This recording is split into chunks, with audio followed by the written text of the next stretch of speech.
Bonjour à tous, j'espère que vous allez bien. On se retrouve aujourd'hui pour une nouvelle émission, C'est possible. Et aujourd'hui, je suis avec un nouvel invité. Bonjour. Bonjour.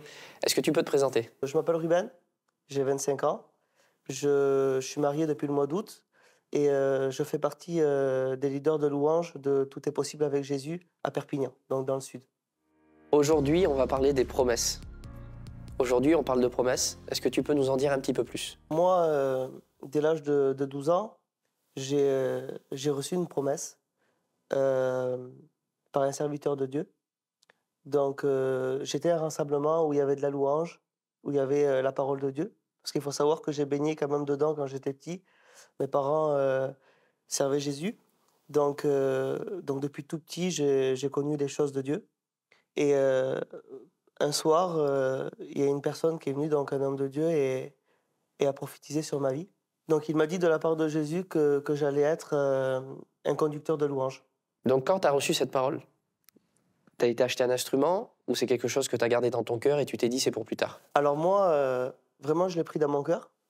Et j'y ai cru, mais sans trop y croire non plus, parce que bon, j'avais pas d'instrument et je chantais pas du tout, donc je savais pas où le Seigneur voulait m'amener.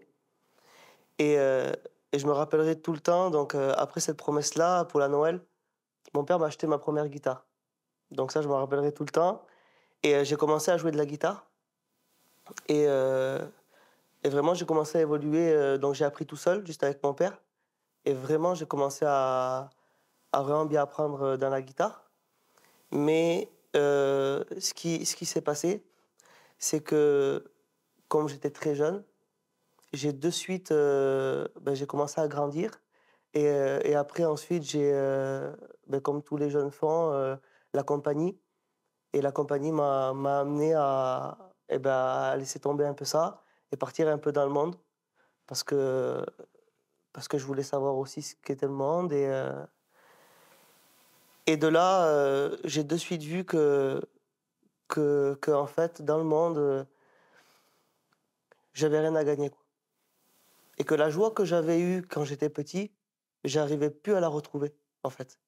Et même le soir, quand j'allais me coucher, je ressentais vraiment comme une angoisse et des choses que j'avais perdues parce que j'étais loin de Jésus.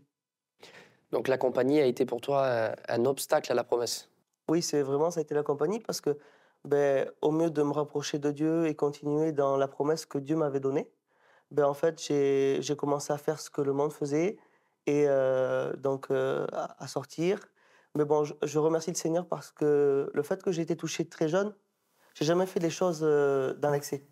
Il y a quelque chose qui est resté dans ton cœur. Il y a quelque chose qui est resté vraiment dans mon cœur et tout ce que je faisais, je le faisais avec une limite, en fait. À l'âge de 18 ans, j'ai j'ai donné mon cœur à Dieu et parce que je pouvais plus vivre comme ça. Et j'ai vraiment pris parfois. J'ai pas ressenti de frisson, j'ai rien ressenti, mais j'avais cette conviction-là que vraiment je voulais retrouver cette joie de vivre. Et c'est Et arrivé immédiatement? non. Alors quand j'ai donné mon cœur à Dieu, c'est comme si que le Seigneur me disait, tu me donnes ton cœur, mais je veux voir vraiment si tu es convaincu, si tu veux me suivre vraiment.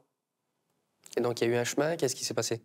Alors là, pendant 3 jours, c'est comme si que j'avais un mur devant moi et, euh, et comme si que même quand je priais, je ressentais rien. Mais je le croyais parce que comme déjà petit, j'ai vécu dans ça. J'ai déjà vu des miracles, j'ai déjà vu des prodiges. J'ai euh, j'ai même eu des miracles moi, par rapport à ma vue. Donc je savais que Dieu était réellement quelqu'un qui existait vraiment et qui pouvait changer une vie totalement. Donc moi, je me suis appuyé sur ça.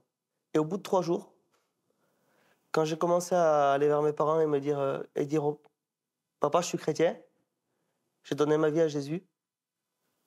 Là, le soir, je suis parti à un rassemblement. Et là, le Saint-Esprit m'attendait. Et j'ai tombé vraiment à genoux ce soir-là. Et j'ai pleuré, j'ai ressenti cet amour. Et quelque chose de profond où j'avais vraiment envie de... La seule chose que j'avais envie de faire, c'était de prendre les gens dans les bras et leur dire que Jésus les aime. Et ça a vraiment été quelque chose de... une relation. Et dès que tu es entré donc, dans cette relation avec Jésus, où c'est que toutes ces angoisses, toute cette tristesse est partie et que tu es entré dans une nouvelle joie de vivre, est-ce que tu as eu envie de chanter directement? Qu'est-ce qui s'est passé après? Alors, du coup, moi, ce que j'ai fait, j'ai repris ma guitare parce que cet amour que j'avais reçu dans mon cœur, j'avais besoin de l'exprimer. Et le fait que je jouais d'un instrument, ben, je commençais à faire des louanges et ces louanges-là me permettaient vraiment de m'exprimer. Et c'était un peu... je suis quelqu'un qui avait du mal à prier. Et en fait, au mieux de prier, ben, je chantais. Malgré que j'avais pas une belle voix, malgré que... Mais c'était mon cœur. Voilà. Donc là, aujourd'hui, ça y est, tu es directeur de louanges, tu mènes les chants dans les églises. Est-ce que la promesse est pleinement accomplie? Alors pour moi, oui, la promesse est pleinement accomplie. Donc pour moi, je suis rentré dans mon appel. Après, je crois qu'il y a encore quelque chose de plus grand qui m'attend. Mais je remercie vraiment aussi l'Église de Tout est possible avec Jésus parce que c'est ces personnes-là aussi qui m'ont vraiment aidé et me pousser aussi vers le haut, à me lancer, à dire maintenant, tu joues de la guitare, tu chantes, on ressent cet appel en toi, vas-y, fonce. Donc aujourd'hui, tu as une promesse qui s'est accomplie, tu as certainement reçu de nouvelles promesses qui s'accompliront aussi. Et il y a des personnes qui sont en train de nous suivre et de nous entendre, et qui eux aussi ont reçu des promesses et qui vivent certains blocages. Est-ce que tu as un conseil à leur donner? Oui, alors moi, le conseil que j'aurais à vous donner, c'est que je ne sais pas si tu as reçu de promesses, je ne sais pas si tu joues d'un instrument ou quoi, mais une chose est sûre, c'est que même s'il y a un laps de temps qui s'est passé entre la promesse et l'accomplissement, le Seigneur, quand il dit quelque chose, ça s'accomplit toujours, à condition qu'on soit vraiment et qu'on rentre dans sa destinée. Donc, un conseil, te laisse pas amener par la compagnie et te laisse pas diminuer par les gens qui peuvent te dire tu as pas de valeur ou tu sers à rien ou toujours te faire humilier. Non.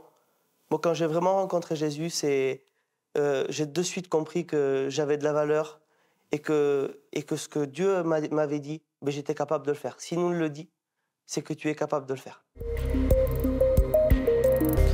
1 Corinthiens chapitre 15 et verset 33. Ne vous y trompez pas, les mauvaises compagnies corrompent les bonnes mœurs. Quand j'ai écouté le témoignage de Ruben, assez tôt, il a reçu une promesse de Dieu pour sa vie. Et malheureusement, une certaine compagnie, qui n'était peut-être pas méchante, qui n'était pas mal orientée pour lui, mais l'ont empêché d'entrer dans la promesse, l'ont empêché d'entrer dans son appel. Aujourd'hui, je voudrais te dire, ne laisse pas ton entourage corrompre les promesses que Dieu a pour toi. Ne laisse pas les gens qui sont autour de toi, ne t'amène pas dans des compagnies qui ne t'amènent pas vers le haut. Et à un moment dans son témoignage, Ruben s'est entouré d'une compagnie qui faisait partie donc de l'église qu'il a citée et qui l'ont amené à vivre son appel. Entoure-toi de bonnes personnes pour vivre et entrer dans la promesse de Dieu. Donc on se retrouve pour une nouvelle émission très prochainement. Que Dieu vous bénisse.